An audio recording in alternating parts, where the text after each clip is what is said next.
पृथ्वी पे जो ये पूरा नीला दिख रहा है ना हम लोगों को, ये पूरा नीला वाला हिस्सा क्या है? महासागर है। पूरे नीले वाला हिस्सा क्या है?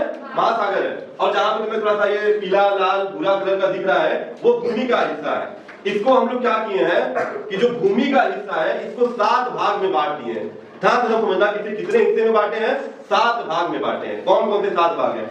एक है नॉर्थ अमेरिका, उत्तरी अमेरिका बोलते हैं। एक है साउथ अमेरिका, दक्षिणी अमेरिका यानी। एक है अफ्रीका, फिर एक है एशिया, यहाँ पर है यूरोप, फिर यहाँ पर है एशिया में पूरा एरिया है, यहाँ पे यूरोप है और यहाँ पर ऑस्ट्रेलिया है। 1 2 3 4 5 6 7 कुल महाद्वीप हैं। हम लोग किस महाद्वीप पे आते हैं? एशिया महाद्वीप में। ये भारत है।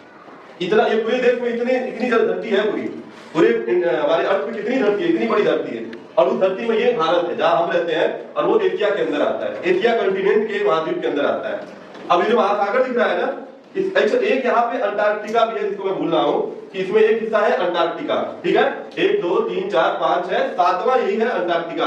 यहाँ पे हमेशा बर्फ जमी रहती है। देख रहा सफेद कलर का ऐसी वजह से दिख रहा है, हमेशा बर्फ जमी रहती है क्योंकि सूरज की रोशनी यहाँ पे डायरेक्ट पड़ नहीं पाती है। ठीक है, तो आगे इसमें देखेंगे कि जो हमारा ये महासागर है, 5 प्रकार का महासागर है।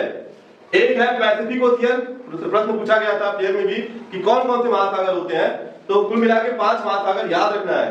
पैसिफिक ओशियन जिसे बोलते हैं प्रशांत महासागर, तो पैसिफिक ओशियन पूरा ऐसे फैला हुआ है, इधर भी पैसिफिक ओशियन, इधर भी पैसिफिक ओशियन। असल में जो ग्लोब है हमारा, इसका ये वाला जो हिस्सा तुम देखोगे, ये पूरा का पूरा पैसिफिक ओशियन यहाँ से लेकर यहाँ तक। सबसे बड़ा महासागर कौन सा है? प्रशांत महासागर, इंग्लिश में उसे पैसिफिक ओशियन बोलते हैं।